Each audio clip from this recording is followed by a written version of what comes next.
Good morning everyone, welcome to idol institute Kanpur. आपका हमारे YouTube channel idol institute में welcome है। आज हम आपको इंटेंजिबल कल्चरल हेरिटेजेस के बारे में बताएंगे। यूनेस्को वर्ल्ड के अलग अलग साइट्स को एक इंटेंजिबल हेरिटेज का टैग देता है और उसके बाद उसको विश्व धरोहर के रूप में सुरक्षित किया जाता है। विश्व की धरोहरें हमारा फ्यूचर, जो आने वाले भविष्य के लोग हैं उनके लिए क्या पास्ट में हुआ, क्या हमारे पुराने जमाने में या फिर हम कह सकते हैं प्राचीन काल से चली आ रही परंपराएं, बहुत सारी ऐसी चीजें हैं जो एज धरोहर हिंदुस्तान में क्या पूरी दुनिया में देखी जाती हैं। हमारा कल्चर, हमारी आर्ट, हमारा म्यूजिक, हमारे मॉन्यूमेंट सब एक हेरिटेज का पार्ट है। हम उन कल्चरल हेरिटेजेस के बारे में आपको बताएंगे जो आपके आने वाले एग्जाम्स के लिए बहुत इंपॉर्टेंट है।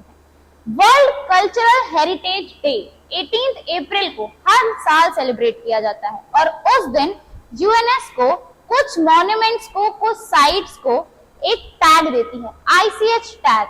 हमारे पिछले वीडियोस में भी हमने आपको बताया है कि कुछ डांस फॉर्म्स ऐसे हैं, कुछ ऐसे ट्रेडिशनल आर्ट्स हैं जिनको ICH टैग मिला है, इंटेंजिबल कल्चरल हेरिटेज, जो कि विश्व की धरोहर। आज की डेट में वर्ल्ड में टोटल 1223 हेरिटेज साइट्स हैं, जिसमें से 44 साइट्स इंडिया में हैं। हाईएस्ट साइट्स जो कल्चरल हेरिटेज की हैं वो इटली में हैं और सेकंड नंबर पर चाइना में सबसे ज्यादा हेरिटेज साइट्स हैं। इंडिया में 7 नेचुरल हेरिटेजेस और बाकी हमारे जो मॉन्यूमेंट्स हैं वो हैं। आज की हमारी क्लास को हम स्टार्ट करते हैं और चलते हैं पहले क्वेश्चन पर। पहला क्वेश्चन है, भारत ने यूनेस्को विश्व धरोहर सम्मेलन को कब अंगीकृत किया? अंगीकृत इन द सेंस कब ज्वाइन किया? तो इसमें हमारे पास ऑप्शन है, option A 1972, option B 1977, option C 1982, option D 1983। मैं आपको बताना चाहूंगी यूनेस्को, जिसका full form united nation educational, scientific and cultural organisation है।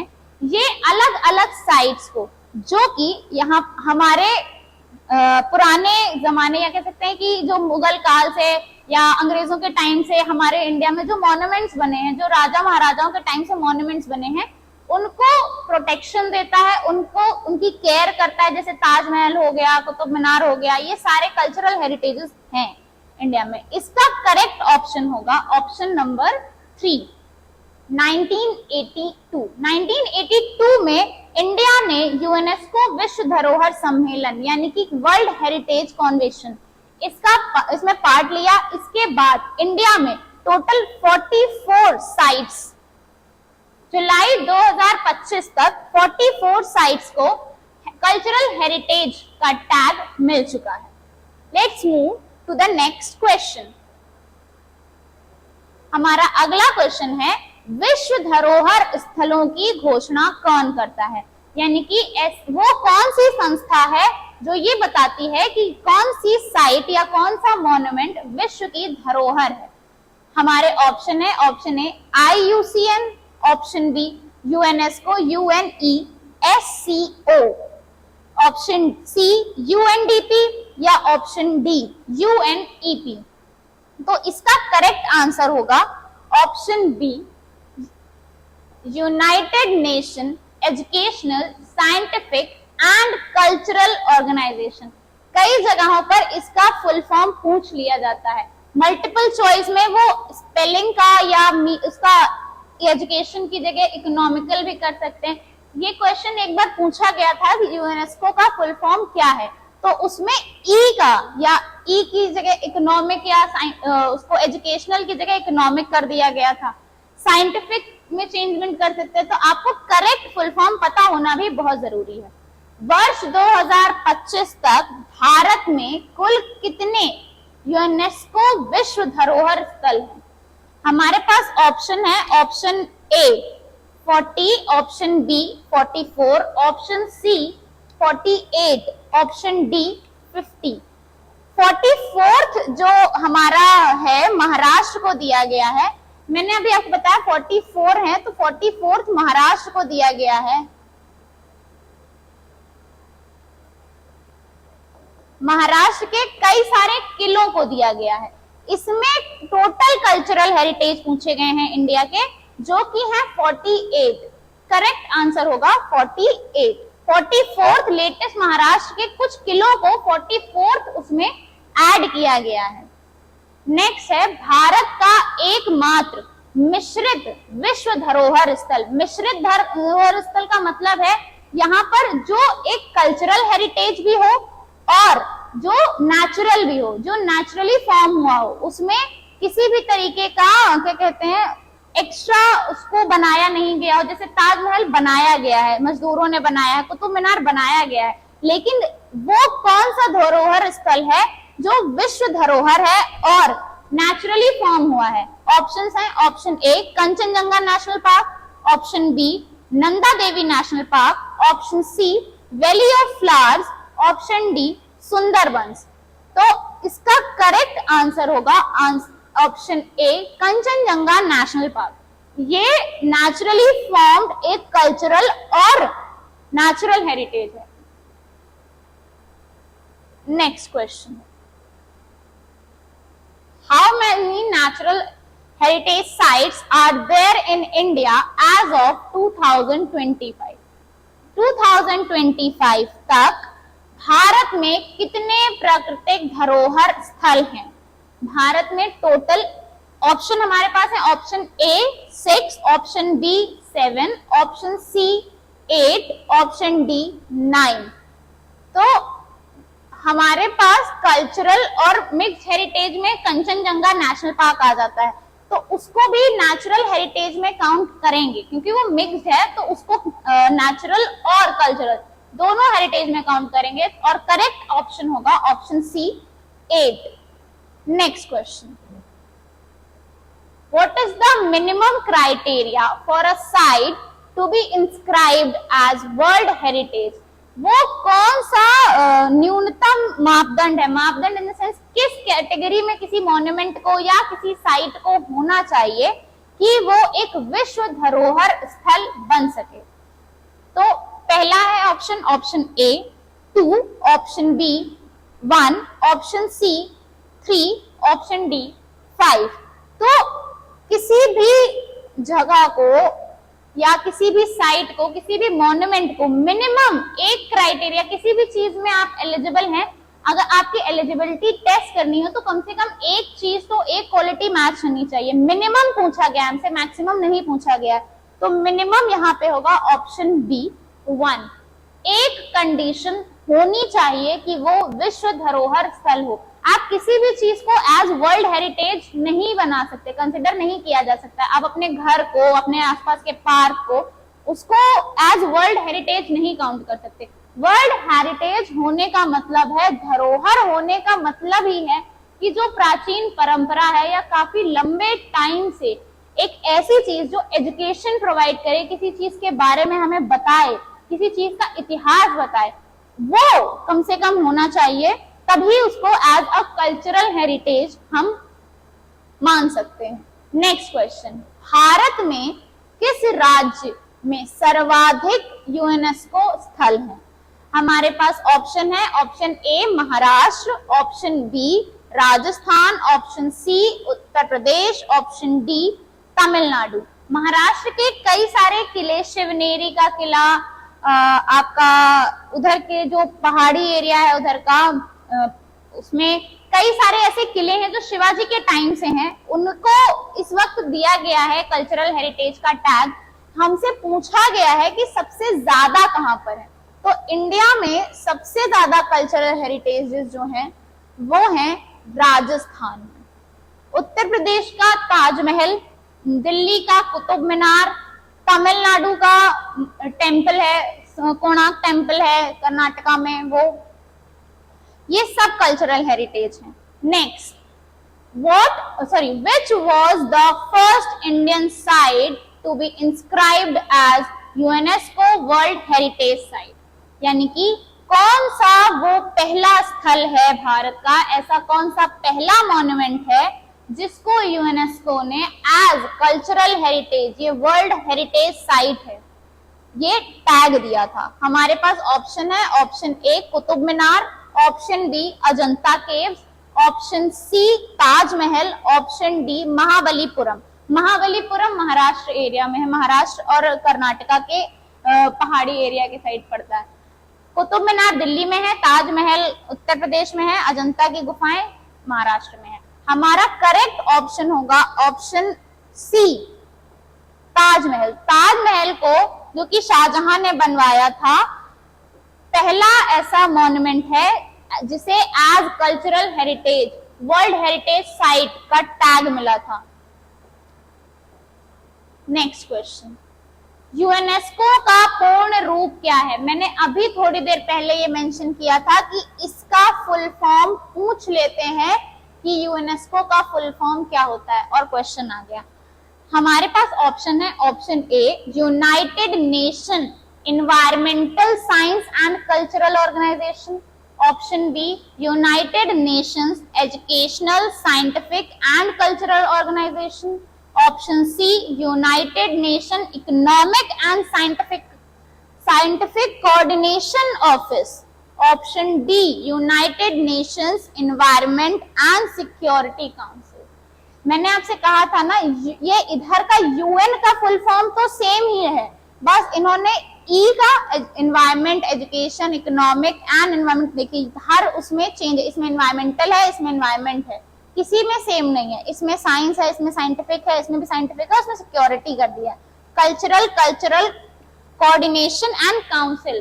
तो इसका जो करेक्ट आंसर है वो है option B United Nations educational scientific and cultural organisation. Correct option होगा option B United Nations educational scientific and cultural organisation. Next question, which Indian city was declared the first World Heritage City by UNESCO? इसमें हमसे पूछा गया है, इससे हमें monument नहीं पूछा गया है, इसमें पूछा गया है कि किस सिटी को कल्चरल सिटी का टैग मिला है। सबसे पहली सिटी है इंडिया की जिसको एज कल्चरल हेरिटेज का, कल्चरल सिटी का टैग मिला, हेरिटेज सिटी, जिसके कल्चर को यूनेस्को एज विश्व धरोहर मानता है कि जहां का कल्चर बहुत ही यूनिक है और बहुत ही ऐसा है प्रभावित करने वाला है। तो हमारे ऑप्शन है, option A Delhi, option B Jaipur, option C Ahmedabad, option D Varanasi. तो करेक्ट आंसर होगा option C Ahmedabad. Next question, इस क्वेश्चन में ये चीज याद रखिएगा कि वर्ल्ड हेरिटेज सिटी पूछा गया है, कोई साइट नहीं पूछा गया है। सिटी और साइट को पढ़ के तब करेक्ट आंसर देना है। हो सकता है क्वेश्चन में ये पूछा गया होता कि जो कुतुब मीनार जो है वो एक कल्चरल साइट है, तो वो किस सिटी में है।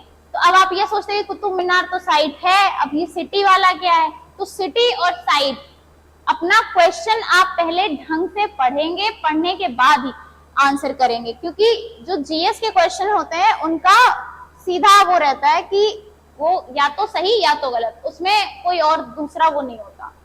Next, cultural heritage sites. तो हमारा क्वेश्चन है, कौन सा स्मारक प्रेम का प्रतीक और विश्व धरोहर स्थल के रूप में जाना जाता है? इसका आंसर तो मोस्ट ऑफ द लोगों को पता होगा। हमारे पास ऑप्शन है, option A red fort, option B Qutub Minar, option C Taj Mahal, option D Char Minar. चार मीनार जिनको नहीं पता वो हैदराबाद में है, वहां का कल्चरल हेरिटेज, ये भी एक कल्चरल मॉन्यूमेंट है। Red Fort is in Delhi, Qutub Minar in Delhi, Taj Mahal in UP Agra.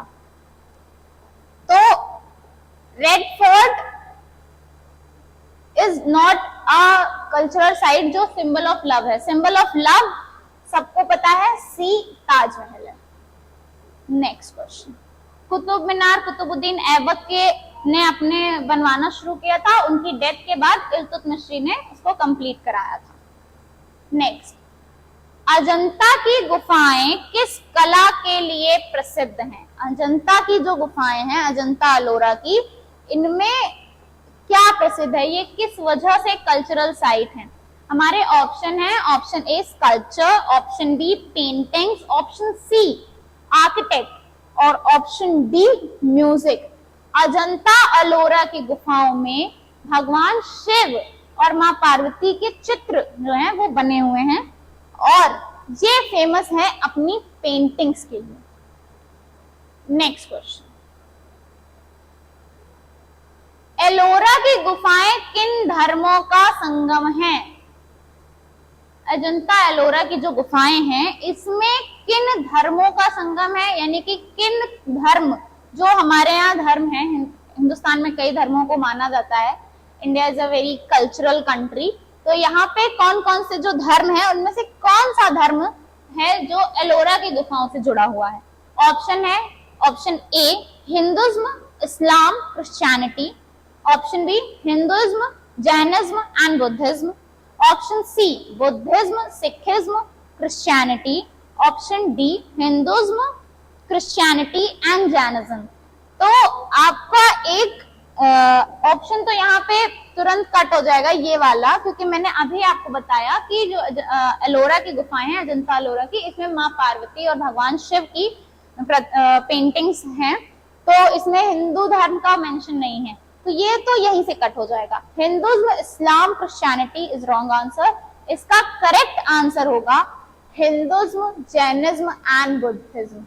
ये इन तीन धर्मों को डेडिकेटेड एक कल्चरल हेरिटेज है।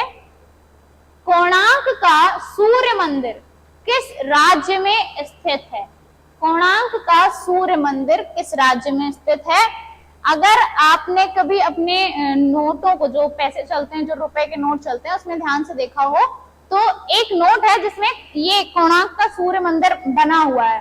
किस नोट में बना हुआ है ये आप मुझे बता दीजिएगा कमेंट्स में, देखते हैं किसका कमेंट बिल्कुल सही होता है। ठीक है, तो हमारे ऑप्शंस हैं, option A West Bengal, option B Orissa, option C Bihar या ऑप्शन डी आंध्र प्रदेश। तो कोणार्क का सूर्य मंदिर प्रेजेंट है उड़ीसा में। Next question, which Mughal city was the capital before Agra and is now a UNESCO site? कौन सा मुगल नगर, मुगल काल का कौन सा नगर आगरा से पहले राजधानी था और अब एक यूनेस्को स्थल है, धरोहर स्थल है, यूनेस्को स्थल है या यूनेस्को का धरोहर स्थल है? तो आगरा से पहले, जिसने भी मुगल हिस्ट्री अच्छे से पढ़ी होगी उसको पता होगा कि आगरा से पहले राजधानी क्या थी। अगर आपने नहीं पढ़ा है तो मैं आपको बता दूं, हमारे पास ऑप्शन में है दिल्ली, बी फतेहपुर सीकरी, सी लाहौर, डी जौनपुर। जिसने भी अगर टीवी वगैरह में देखा होगा या कहीं पढ़ा होगा उसको पता होगा कि अकबर ने राजधानी चेंज करी थी और आगरा से पहले फतेहपुर सीकरी थी राजधानी। नेक्स्ट, एलिफेंटा की गुफाएं कहाँ स्थित हैं? Where are the Elephanta caves located? हमारे ऑप्शन है, option A Gujarat, option B Maharashtra, option C Goa, option D Tamil Nadu. Elephanta की गुफाएं महाराष्ट्र में स्थित है। अजंता एलोरा एलिफेंटा ये जो गुफाएं हैं, जो केव्स वाला एरिया है, ये महाराष्ट्र के हिल एरिया में है। नेक्स्ट क्वेश्चन, बृहदेश्वर मंदिर किस वंश से संबंधित है?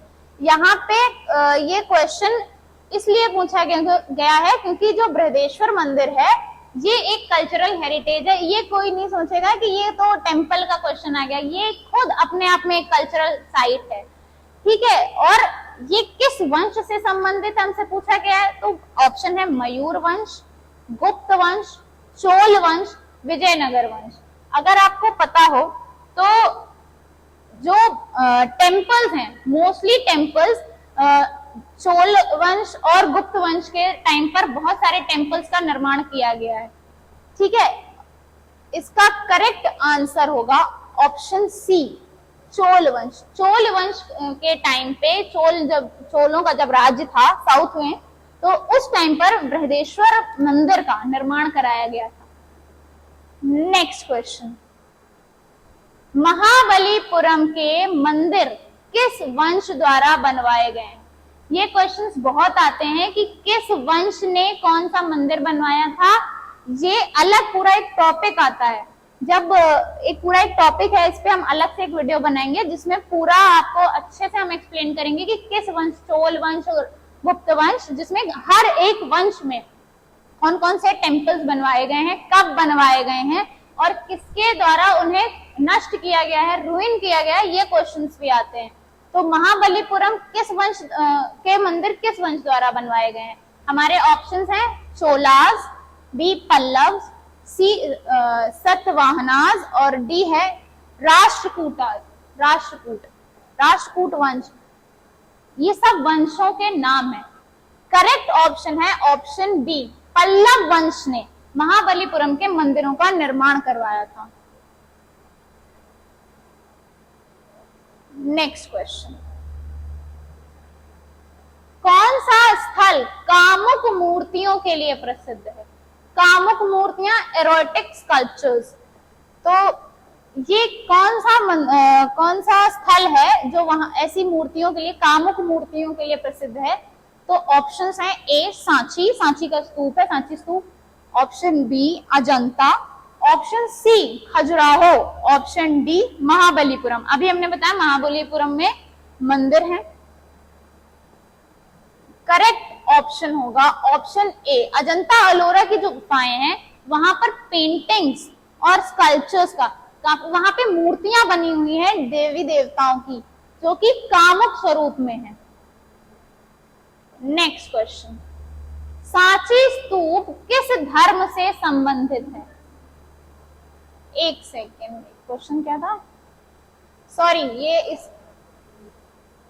ये थोड़ा गड़बड़ हो गया इसमें। सॉरी, अजंता में तो पेंटिंग्स है ना, इसका ऑप्शन होगा सी खजुराहो में मूर्तियां हैं, क्योंकि ये सब एक ही साइड है तो थोड़ा कंफ्यूजन हो जाता है। अजंता और अलोरा में पेंटिंग्स हैं, स्कल्पचर का है, एरियोटिक पेंटिंग्स अगर आएंगी तो वो अजंता में है।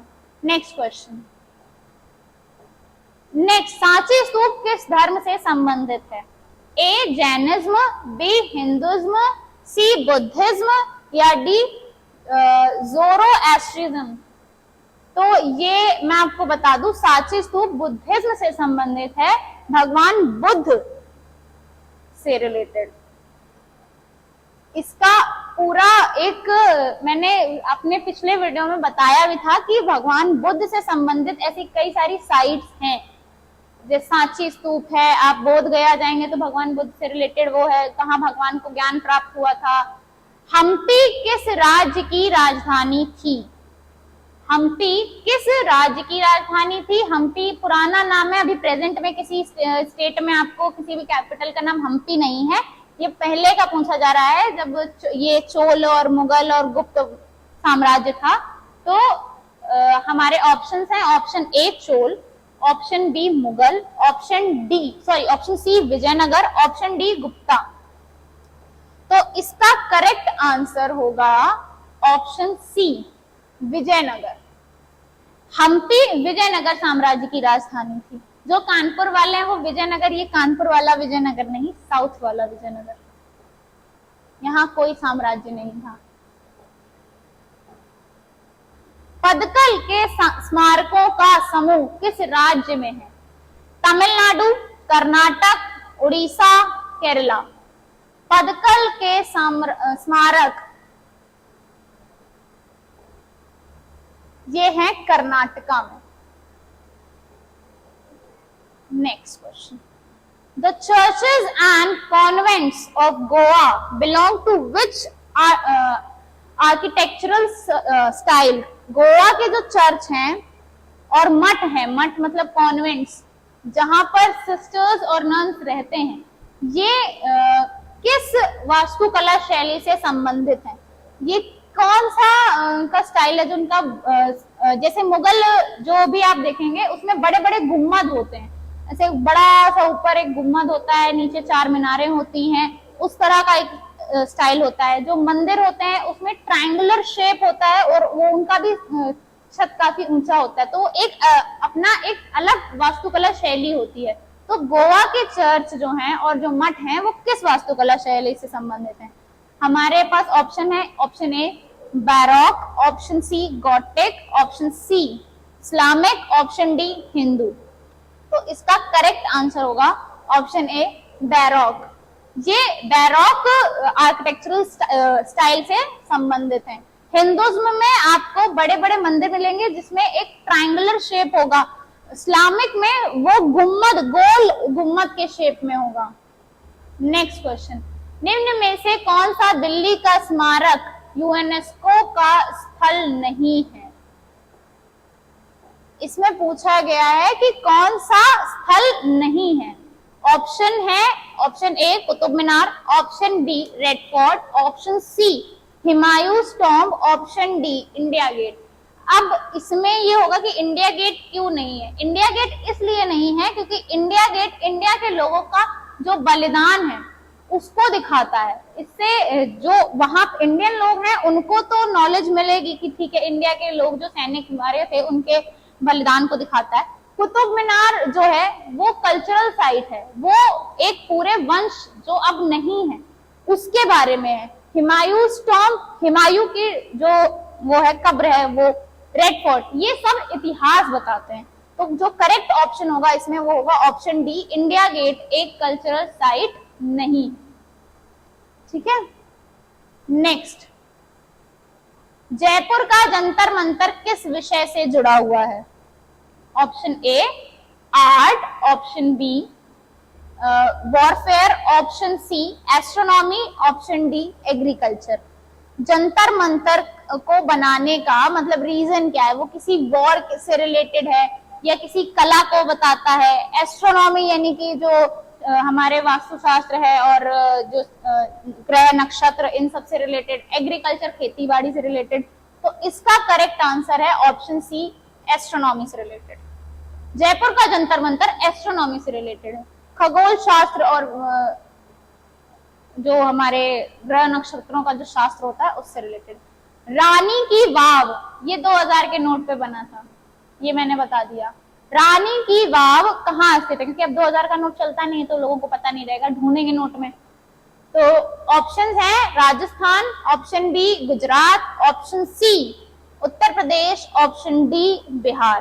तो रानी की वाव गुजरात में स्थित है। नेक्स्ट क्वेश्चन, अगर किसी भी क्वेश्चन में किसी को कोई डाउट हो तो वो पूछ सकता है।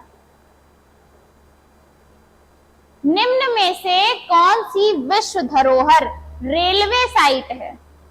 यानी कि ऐसी कौन सी विश्व धरोहर है जो एक रेलवे साइट भी है, जहां पर इंडियन रेलवे ट्रेन में आती जाती है, वो ट्रेन से ही रिलेटेड। कालका Shimla railway, Jammu Udhampur railway, Nilambar railway, Mumbai suburban railway. तो इसका करेक्ट ऑप्शन होगा ऑप्शन ए कालका Shimla railway. Next question, Chhatrapati Shivaji Maharaj terminus CSMT किस शहर में स्थित है? छत्रपति शिवाजी महाराज टर्मिनस, तो ये मैं बता दूं, ये एक रेलवे स्टेशन है। Chhatrapati Shivaji Maharaj terminus is a railway station, और वहां जिस सिटी में ये है वहां पर छत्रपति शिवाजी महाराज का एयरपोर्ट भी है, इंटरनेशनल एयरपोर्ट है। अब इंटरनेशनल एयरपोर्ट है और ये तो आपको पता चल गया, अब दिल्ली में भी इंटरनेशनल एयरपोर्ट है, कोलकाता में भी है, चेन्नई में भी है और मुंबई में भी है। लेकिन अब नाम से देखो, Shivaji Maharaj is always related to Maharashtra. अगर आपको नहीं उस वक्त क्लिक करता है तो नाम से भी Chhatrapati Shivaji Maharaj is related to Maharashtra, and Maharashtra से रिलेटेड यहाँ पे सिर्फ एक सिटी दी हुई है, वो है मुंबई। अगर यहाँ पे 2 सिटी होती तो कंफ्यूजन होता। बहुत सिंपल सा क्वेश्चन है कि शिवाजी महाराज टर्मिनस, छत्रपति शिवाजी महाराज टर्मिनस किस सिटी में है? तो नाम से ही क्लियर हो रहा है और बहुत इजी है। और इसमें 2 चीजें हैं, एक उनका एयरपोर्ट है और एक वहां का सेंट्रल रेलवे स्टेशन है। जब आप कानपुर से या किसी भी शहर से वहां की टिकट बुक करते हैं तो आपको सबसे पहले CSMT दिखाता है। नेक्स्ट क्वेश्चन, कौन सा पार्क बौद्ध अध्ययन और खंडहरों के लिए यूनेस्को का धरोहर स्थल है? कि ऐसा कौन सा पार्क है, ऐसी कौन सी हेरिटेज पार्क है जो बुद्धिस्ट स्टडी यानी कि बौद्ध अध्ययन और उनसे जुड़े खंडहरों के लिए एक धरोहर स्थल है? तो हमारे पास ऑप्शन है, option A Sarnath, B Nalanda Mahavira, option C Udayagiri, option D Sankisa. Udayagiri पर्वत भी कल्चरल साइट्स है। ठीक है, उदयगिरी कोई शहर नहीं है, कोई जगह नहीं है, उदयगिरी पर्वत है जो उधर नर्मदा नदी से इधर वेस्टर्न घाट्स की तरफ आपको मिलेंगे। इसका करेक्ट ऑप्शन है ऑप्शन डी नालंदा महावीरा जो है वो बौद्ध अध्ययन और उनसे जुड़े खंडहरों के लिए यूनेस्को का धरोहर स्थल है। नेक्स्ट क्वेश्चन, किस यूनेस्को स्थल में बावड़ी वास्तुकला पाई जाती है? Option A Rani ki Vav, option B Elephanta caves, option C Bhimbetka, option D Red Fort. इसमें बावड़ी के बारे में पूछा गया है कि किस आर्किटेक्चरल साइट में वाव है, बावड़ी। तो रानी की वाव गुजरात में जो है, जो कि 2000 के नोट में बना है, इट्स इन गुजरात। ये होगा। वास्तुकला से जुड़े क्वेश्चंस कई आते हैं। अभी हमारा पास इसका एक पार्ट बाकी है, इसमें हम अभी 30 क्वेश्चंस और आपको कराएंगे जो कल्चरल साइट्स और उनसे जुड़े वंशों से जुड़े होंगे। ठीक है, अगर आपको हमारा वीडियो अच्छा लगा हो तो प्लीज चैनल को लाइक करिए, सब्सक्राइब करिए। आप हमारा इंस्टीट्यूट ऑफलाइन क्लासेस के लिए भी ज्वाइन कर सकते हैं। आइडल इंस्टीट्यूट कानपुर में क्रॉसिंग नंबर 9 पर है। हमारा कॉन्टैक्ट नंबर यहाँ पर मेंशन है। अगर आपको वीडियो अच्छा लगा हो लाइक करिए, चैनल को सब्सक्राइब करिए, शेयर करिए। Thank you.